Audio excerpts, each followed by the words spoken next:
Hello everyone, welcome to our YouTube channel accounting Adda. Myself Khurshid Ansari. आज मैं आपको ये बताने जा रहा हूँ कि अकाउंट में अक्रूवल कॉन्सेप्ट क्या होता है। बड़ा ही इंपॉर्टेंट कॉन्सेप्ट है ये। अकाउंट्स में बहुत सारे एडजस्टमेंट इसी पे डिपेंड करता है, तो चलिए जान लेते हैं ये कॉन्सेप्ट। सो देखिए, accrual concept, according to this concept, इस कॉन्सेप्ट के अनुसार income and expenses are recorded on, इस कॉन्सेप्ट के अनुसार जो इनकम एंड एक्सपेंसेस है वो रिकॉर्ड होते हैं टाइम बेसिस पे। कौन से बेसिस पे दोस्त? टाइम बेसिस पे।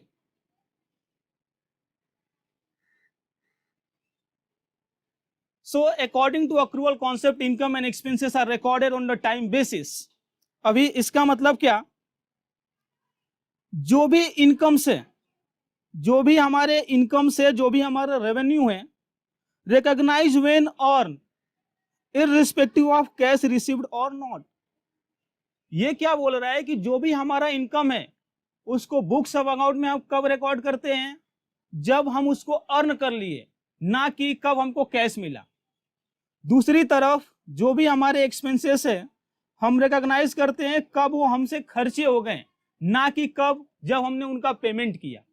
ठीक है, एग्जाम्पल समझ लीजिए, मैं एक क्लासेस में पढ़ाता हूं, वहां पे पढ़ाने का मुझे एक महीने का वो लोग 1000 रुपया देते हैं। तो इस तरह से एक साल का मेरा कितना फीस बनता है? 12,000 रुपया बनता है। अब ये 12,000 में कैसा हुआ, उन लोगों ने मुझे 10,000 दिया और क्या बोला कि 2,000 मैं आपको बाद में देता हूं।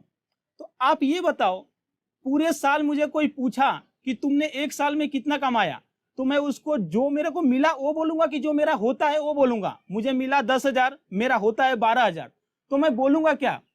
आप यही बोलोगे ना कि देखो मैंने कमाया तो 12,000 ही, मतलब मेरा इनकम तो हुआ 12,000 ही, जिसमें से मैं 10,000 रिसीव्ड कर चुका हूं और जो 2,000 है वो मैं रिसीव्ड करूंगा। तो अकाउंट क्या बोलता है कि तुम जो अपना इनकम रिकॉर्ड करोगे वो 12,000 पे करना, ना कि 10,000 पे। तो वही ये बात है। एक्सपेंस में कैसा बोल रहा है कि जैसे आप कोई खर्चा कर रहे हो, समझ लो कि एक इंप्लॉई है, उसको एक महीने का आप 10,000 सैलरी देते हो, तो एक साल का उसका सैलरी बनता है 1,20,000। आपने उसको पेमेंट कितना कर दिया है? समझ लीजिए उसको आपने एडवांस में पेमेंट कर दिया 1,40,000। कोई आपसे पूछे कि एक साल का खर्चा कितना हुआ, तो आप 1,20,000 बोलोगे कि 1,40,000 बोलोगे? आपके पास से गया है 1,40,000, लेकिन उसका बनता है 1,20,000। तो लॉजिकली देखा जाए तो आपका जो एक्सपेंस होगा एक साल का वो 1,20,000 ही होगा। जो 20,000 एक्स्ट्रा है वो 20,000 एक्स्ट्रा का अगले साल आकर के वो काम करेगा ना। समझ रहे हो? तो ये अकाउंटिंग कॉन्सेप्ट क्या बोलता है, जो भी इनकम है या एक्सपेंसेस है उसको आप टाइम बेसिस पे रिकॉर्ड करो, कितना होता है उसके बेसिस पे रिकॉर्ड करो, ना कि कितना आपने पे किया या कितना आपने रिसीव्ड किया। मोस्ट लॉजिकल कॉन्सेप्ट है ये। जो अक्रूवल कॉन्सेप्ट है उसको समझने के लिए हमने यहाँ पे एग्जांपल लिया है, तो आइए इस एग्जांपल को देखते हैं। तो हमारे एग्जांपल में एक एम्प्लॉई है जिनका सैलरी है वो एक साल का 12,000 है, मतलब एक महीने का इनका 1,000 सैलरी है। तो इस तरह से एक साल का इनका सैलरी बनता है 12,000। अभी यहाँ पे सैलरी रिसीव्ड, सैलरी इन्होंने कितना रिसीव्ड किया है, तो 3 सिचुएशन लिया है हमने। एक तो 10,000 हमारी कंपनी ने पे की है, या फिर 12,000 बनता था 12,000 पे की है, या फिर हमारी कंपनी ने 15,000 पे की है। अभी सबसे पहली बात कि हमारी कंपनी खर्चा कितना रिकॉर्ड करेगी सैलरी का? 10,000 करेगी क्या यहाँ पे पहले सिचुएशन में, या 12,000 करेगी?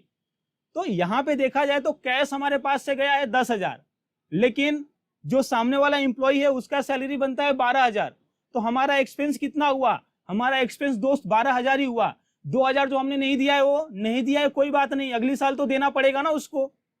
तो इस बात से कोई फर्क नहीं पड़ता कि आपने कैश दिया है कि नहीं दिया है। नहीं दिया है तो आपकी लायबिलिटी बनेगी और बाद में उसको आपको देना पड़ेगा। तो यहाँ पे अपना जो सैलरी का एक्सपेंस रहेगा वो आपका एक्सपेंस हुआ 12,000 ही, भले ही आपने 10,000 पे किया है। उसके बाद से प्रीपेड सैलरी, प्री मतलब पहले एडवांस में तो आपने 1 रुपया नहीं दी यहाँ पे। और ये जो आउटस्टैंडिंग सैलरी है, आपके कंधे पे बोझ कितने का बन जाएगा? 12,000 में से 10,000 पे कर दिए हो तो 2,000 नहीं पे किए हो ना, तो जो आपने 2,000 नहीं पे किया वो आपके कंधे पे बोझ है। तो ये आउटस्टैंडिंग सैलरी 2,000 जो आपका लायबिलिटी बन जाएगा और अगले साल इसका पेमेंट करोगे आप। यहाँ पे दूसरे एग्जाम्पल में क्या हुआ, दूसरे एग्जांपल में उसका 1 साल का 12,000 सैलरी होता था और हमने उसको 12,000 सैलरी पे भी कर दिया, तो हमारा एक्सपेंस कितना होगा? हमारा एक्सपेंस तो 12,000 ही होने वाला है। अभी बात आता है यहाँ पे कुछ आउटस्टैंडिंग है क्या, कुछ बाकी है क्या? उनका 12,000 बनता था, 12,000 हमने दे दिया, तो कुछ यहाँ पे आउटस्टैंडिंग नहीं है। कुछ प्रीपेड है क्या? प्रीपेड भी नहीं है। तीसरे एग्जाम्पल में उनका सैलरी बनता था 12,000, लेकिन हमारी कंपनी ने उनको सैलरी का पेमेंट किया है 15,000, जिसमें से भले ही कंपनी ने 15,000 पेमेंट किया है, लेकिन 1 साल का उनका सैलरी कितना होगा? अभी भी 12,000 ही होगा ना। तो हमारा 1 साल का एक्सपेंस कितना होगा? 1 साल का एक्सपेंस होगा 12,000, और जो हमने 3,000 एक्स्ट्रा पे कर दिया है, वो हमारी कंपनी ने जो 3,000 एक्स्ट्रा पे कर दिया है, वो हमारी कंपनी के लिए एसेट रहेगा। क्यों? क्योंकि अगली साल ये जो एम्प्लॉई है हमारे पास 3 महीना आकर के काम करेंगे और 1 रुपया नहीं मांगेंगे। क्यों? Because we have paid to that person in advance. Okay, तो ये जो प्रीपेड सैलरी है ये हमारा 3,000 का एसेट बन जाएंगे। ओके, तो ये हमारा एक्सपेंस का डिस्कशन था विद अक्रूवल कॉन्सेप्ट। अभी हम इनकम का डिस्कशन करते हैं विद अक्रूवल कॉन्सेप्ट। तो यहाँ पे इनकम में देखिए हमारा ये बिजनेस है और हमने लोन दिया है। सामने कोई पर्सन है, मान low person x, mister x है, ये हमने इनको लोन दिया है, और जो हमने लोन दिया है उस पे इंटरेस्ट 1 साल में 1,20,000 बनता था। मतलब 1 महीने का जो इंटरेस्ट था वो 10,000 था। इंटरेस्ट रिसीव्ड, जो हमने सामने से इंटरेस्ट रिसीव्ड हुआ है, देखिए वो क्या क्या रिसीव्ड हुआ है। इंटरेस्ट रिसीव्ड हुआ है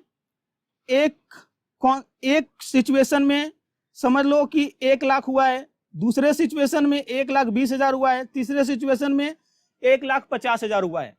आप बताओ हमारा 1 साल इंटरेस्ट का इनकम तो वो होगा जो हमारा बनता है। हमारा 1 साल का बनता है कितना है? 1,20,000। हमने एडवांस में ले लिया तो हमारी जिम्मेदारी बन गई, हमको सामने वाले ने कम दे दिया तो हमारा एसेट बन गया, बाद में वो देगा। समझ रहे हो? तो ये देखिए इंटरेस्ट इनकम, तो हर केस में 1,20,000 ही अपना इंटरेस्ट इनकम होने वाला है।